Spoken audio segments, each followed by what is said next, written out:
انسان کی پیدائش پر شیطان کا اللہ تعالیٰ سے جھگڑا۔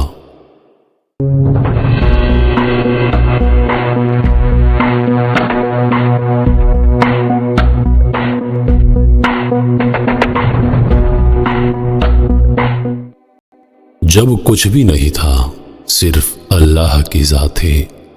اللہ نے سب سے پہلے پانی کو بنایا، پھر پانی کے اوپر اپنا عرش بنایا، پھر اللہ نے قلم بنایا اور قلم کو حکم دیا کہ لکھو جو کچھ بھی قیامت تک ہونا ہے سب کچھ لکھ دو، اور قلم نے اللہ کے حکم سے سب کچھ لکھ دیا جو کچھ قیامت تک ہونا ہے۔ پھر 50,000 سال کے بعد اللہ تعالیٰ نے آسمان اور زمین کو بنایا، پھر اللہ تعالیٰ نے فرشتوں اور جنوں کو بنایا۔ انسان کو دنیا میں بھیجنے سے 2000 سال پہلے اللہ پاک نے جنات کو دنیا میں بھیج دیا تھا، لیکن جنات نے دنیا میں آ کر خوب دنگا فساد کیا اور خون خرابہ کیا۔ اللہ نے جب انسان کو پیدا کرنا چاہا تو اللہ نے فرشتوں کو بتایا کہ میں ایک ایسی مخلوق پیدا کرنے والا ہوں جو زمین میں میرا خلیفہ ہوگی۔ فرشتے کیونکہ جنات کے حالات سے واقف تھے تو فرشتوں نے اللہ تبارک و تعالیٰ سے التجا کی، اے اللہ، یہ انسان بھی دنیا میں جا کر فساد کرے گا اور خون خرابہ کرے گا۔ اللہ نے جواب دیا، جو میں جانتا ہوں وہ تم نہیں جانتے۔ اور یاد کرو جب تمہارے رب نے فرشتوں سے فرمایا میں زمین میں اپنا نائب بنانے والا ہوں، تو وہ بولے ایسے کو نائب کرے گا جو اس میں فساد پھیلائے گا اور خون ریزیاں کرے گا۔ ہم تجھے سراہتے ہوئے تیری تسبیح کرتے ہیں اور تیری پاکی بولتے ہیں۔ فرمایا جو مجھے معلوم ہے وہ تم نہیں جانتے۔ اللہ تعالیٰ نے اسرافیل علیہ السلام، میکائیل علیہ السلام اور جبرائیل علیہ السلام کو باری باری زمین پر بھیجا کہ جا کر زمین کے چاروں کونوں سے مٹی لے کر آؤ، میں نے انسان کو پیدا کرنا ہے۔ جب یہ فرشتے باری باری زمین پر آئے زمین سے مٹی لینے کے لیے، تو زمین نے ان فرشتوں کو اللہ کا واسطہ دیا کہ مجھ سے مٹی نہ لے جاؤ، جس سے ایسے انسان کو پیدا کیا جائے گا جو جہنم میں جلے گا۔ پھر اللہ تعالیٰ نے آخر میں اسرائیل علیہ السلام کو بھیجا کہ پیارے اسرائیل، تم جا کر مٹی لے کر آؤ۔ جب حضرت اسرائیل علیہ السلام مٹی لینے آئے تو زمین نے ان کو بھی رو کر فریاد کی اور اللہ کا واسطہ دیا کہ مجھ سے مٹی نہ لے کر جاؤ، لیکن انہوں نے ایک نہ سنی اور زمین کے چاروں کونوں سے مٹی لے کر اللہ کے پاس حاضر ہو گئے۔ اللہ نے پوچھا، پیارے اسرائیل، جب مٹی نے تم سے رو کر فریاد کی یہاں تک کہ میرا واسطہ دیا تو تمہیں مٹی پر رحم نہیں آیا؟ انہوں نے کہا، یا اللہ، میرے لیے تیرے حکم سے بڑھ کر کچھ نہیں، اس لیے میں مٹی لے کر آ گیا ہوں۔ اللہ نے فرمایا، پیارے اسرائیل، آج کے بعد انسان کو مارنے کی ذمہ داری میں تمہیں سونپ رہا ہوں۔ اللہ تعالیٰ نے آدم علیہ السلام کا پتلا بنایا اور 40 سال تک وہ پڑا رہا۔ اللہ نے آدم علیہ السلام کے پتلے پر 39 سال تک غم کی بارش اور 1 سال تک خوشی اور راحت کی بارش برسائی، اور اس میں انسان کو 2 سبق دیے کہ دنیا میں غم بہت زیادہ اور خوشیاں بہت کم ہیں، اور دوسرا یہ کہ غم کی رات جتنی بھی طویل کیوں نہ ہو خوشی ضرور آئے گی۔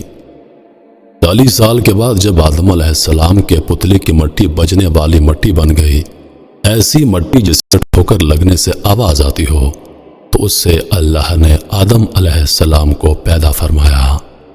اسی نے انسان کو ٹھیکرے کی طرح کھنکھناتی مٹی سے بنایا۔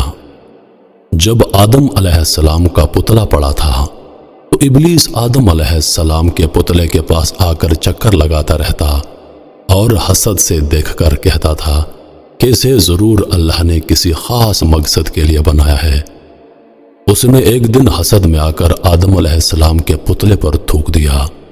اللہ نے جبرائیل علیہ السلام سے کہا، پیارے جبرائیل، آدم کے پتلے سے جا کر اس تھوک کی جگہ کو اکھاڑ لو۔ جبرائیل علیہ السلام نے اپنی انگلی سے تھوک والی جگہ کی مٹی کو اتارا اور وہاں پر آج ناف ہے ہماری۔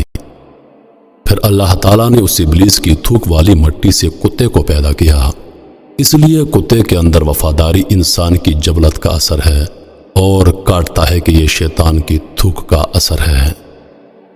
فرشتوں نے آپس میں گفتگو کرنا شروع کر دی کہ اللہ جو بھی مخلوق بنا رہا ہے وہ علم اور رتبے میں ہم سے زیادہ نہیں ہو سکتی۔ اللہ کیونکہ شیطان کے کام بھی دیکھ رہا تھا اور فرشتوں کی باتیں سن رہا تھا، تو اللہ نے کہا جب میں اس کے اندر روح ڈالوں تو تم تمام اسے سجدہ کرنا۔ اللہ پاک نے آدم علیہ السلام کے اندر روح ڈالنے سے پہلے ان کو دنیا کا تمام علم عطا کر دیا، وہ علم بھی عطا کر دیا جو فرشتوں کے پاس نہیں تھا۔ جب آدم علیہ السلام کے اندر روح ڈل چکی، اللہ نے آدم علیہ السلام سے ان چیزوں کے نام پوچھے جو فرشتوں کو بھی معلوم نہیں تھے، اور فرشتوں کو فرمایا دیکھو میں کہتا تھا نا جو میں جانتا ہوں وہ تم نہیں جانتے۔ اور اللہ تعالیٰ نے آدم کو تمام اشیاء کے نام سکھائے، پھر سب کو ملائکہ پر پیش کر کے فرمایا سچے ہو تو تم ان کے نام بتاؤ۔ فرمایا اے آدم بتا دے انہیں سب اشیاء کے نام۔ جب آدم نے انہیں سب اشیاء کے نام بتا دیے تو فرمایا میں نہ کہتا تھا کہ میں جانتا ہوں آسمانوں اور زمین کی سب چھپی چیزیں ہیں، کیونکہ اللہ شیطان اور فرشتوں کی گفتگو سن چکا تھا۔ شیطان کو حسد اور فرشتوں کو اپنی عبادت پر غرور، تو اللہ نے دونوں سے کہا کہ آدم علیہ السلام کو سجدہ کرو، اور یہ سجدہ اس لیے تھا کہ اللہ تعالیٰ دونوں کو باور کروانا چاہتا تھا کہ جو بھی مخلوق ہے اس کا سٹیٹس فرشتوں اور جنات سے کہیں زیادہ ہے۔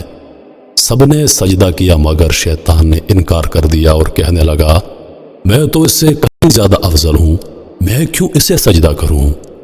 اور جب ہم نے فرشتوں کو حکم دیا کہ آدم کے آگے سجدہ کرو تو وہ سجدے میں گر پڑے، مگر شیطان نے انکار کر دیا اور غرور میں آ کر کافر بن گیا۔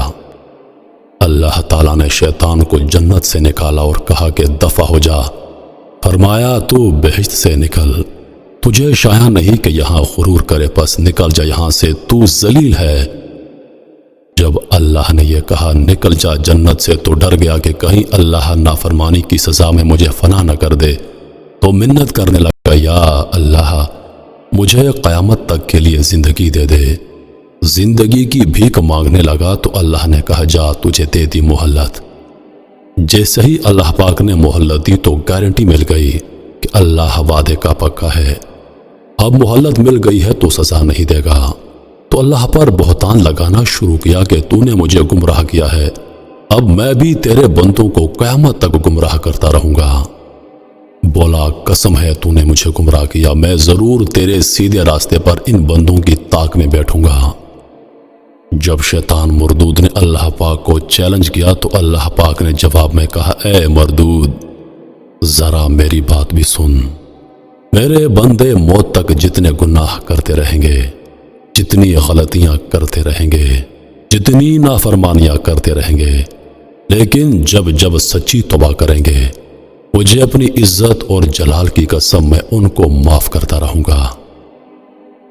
بس یہی وہ جھگڑا ہے جو شیطان اور انسان کے درمیان اب تک قائم ہے اور قیامت تک قائم رہے گا۔